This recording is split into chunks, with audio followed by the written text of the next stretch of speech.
তিস্তার পানি বণ্টন চুক্তি নিয়ে পশ্চিমবঙ্গের মুখ্যমন্ত্রী যা বলছেন এটি তাদের অভ্যন্তরীণ বিষয়। চুক্তিটি নিয়ে দেশটির কেন্দ্রীয় সরকারের সঙ্গে আলোচনা চালিয়ে যাচ্ছে সরকার, জানিয়েছেন পররাষ্ট্রমন্ত্রী ডক্টর হাসান মাহমুদ। সকালে মন্ত্রণালয়ে সুইডেনের রাষ্ট্রদূত পররাষ্ট্রমন্ত্রীর সঙ্গে বিদায়ী সাক্ষাৎ করেন। পরে ব্রিফিংয়ে তিস্তা চুক্তি প্রসঙ্গে পররাষ্ট্রমন্ত্রী বলেন, এ নিয়ে টেকনিক্যাল কমিটি গঠনের কাজ চলছে। জানান, প্রধানমন্ত্রীর ভারত সফরে দুই দেশের মধ্যে কোনো চুক্তি হয়নি। কয়েকটি সমঝোতা স্মারক সই হয়েছে ও আগের কয়েকটি সমঝোতা নবায়ন হয়েছে।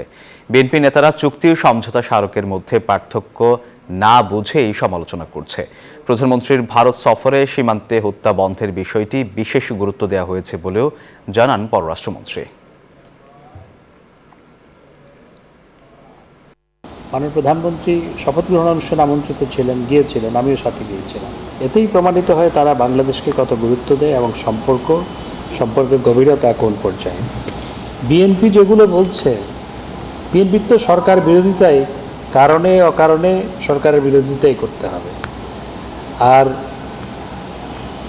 বিএনপি টেক্সটের ভিতরে না গিয়ে চুক্তি আর সমঝোতার পার্থক্য না বুঝে মির্জা ফখরুল ইসলাম আলমগীর সাহেব বক্তব্য দিচ্ছেন। আমি ওনাকে বলবো আগে একটু ভালো মতো পড়াশোনা করে তারপর মিডিয়ার সামনে আসার জন্য।